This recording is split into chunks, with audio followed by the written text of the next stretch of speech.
Deus preparou todo o terreno para que a promessa estabelecida sobre Jacó não morresse. E quantas vezes conosco não acontece isso? Eu quero muito algo e aquilo não dá certo. E aí nós vemos um próximo encontro com Deus de Jacó, que é o quarto encontro, quando Jacó volta a Betel. E nesse quarto encontro de Jacó em Betel, Jacó já não é mais um jovem imprudente, imaturo. Já é um pai de muitos filhos.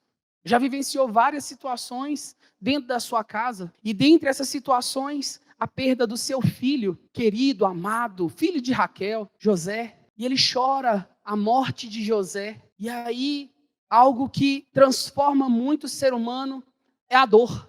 A Dani, psicóloga, está aqui e ela vai poder falar isso com mais propriedade de forma técnica. Mas a dor, ela transforma o nosso caráter e a nossa perspectiva acerca do mundo. Quem passa por algum momento de dor não enxerga mais o mundo do mesmo jeito. E foi o que aconteceu com Jacó. Ele não consegue mais depositar a confiança dele em bens, em carros, cavalos, em bois, em gado, em servos e servas. Ele agora começa a depositar a sua confiança em Deus, porque algo muito precioso lhe foi tirado.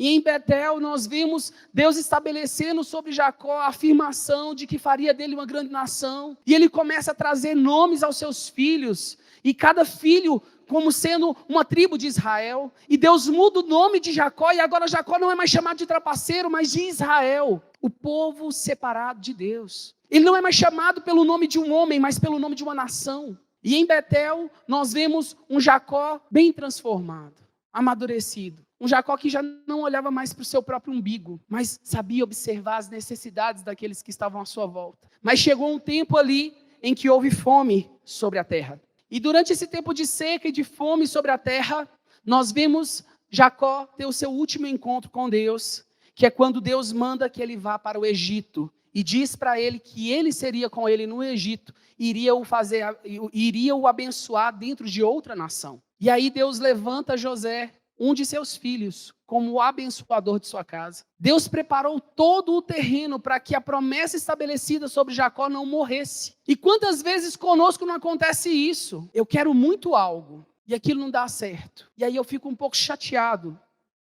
Pouco bondade, né? Outros ficam muito chateados. Mas aí, lá na frente, nós vemos algo muito melhor do que aquilo que esperávamos acontecer. E aí a gente começa, nossa Deus, o seu amor não tem fim, o seu amor nunca falha, a sua misericórdia sobre mim, obrigado Deus, porque aquilo que eu pensei era insuficientemente pequeno diante do que o Senhor tem para mim. E aí lá no Egito, confiando na palavra de Deus, no final de sua vida, nós vemos um Jacó maduro, que foi capaz de abençoar até Faraó. Ele tinha sobre ele uma autoridade de uma bênção patriarcal, uma bênção que foi dada na primogenitura, mesmo que contrapassa, mas para se cumprir um propósito de Deus nele. E ele entendeu que, independente do que ele tivesse feito, Deus iria usá-lo para ser bênção naquele lugar. E ele não foi para lá para ser abençoado, mas para ser bênção. Muitas vezes você acha que Deus está te levando para um lugar de bênção, para que você seja cuidado, para que seja um lugar de manancial para você. Mas quando chegar a hora, Deus manifestará em você que você é o lugar de bênção para aquele lugar. Ainda que aquele lugar seja um lugar infinitamente mais próspero aos seus olhos do que você pode ser. Deus irá te usar para abençoar aquele lugar. Então, se você hoje está dentro de uma empresa, não suporta seu chefe, aquele enviado de Nabucodonosor,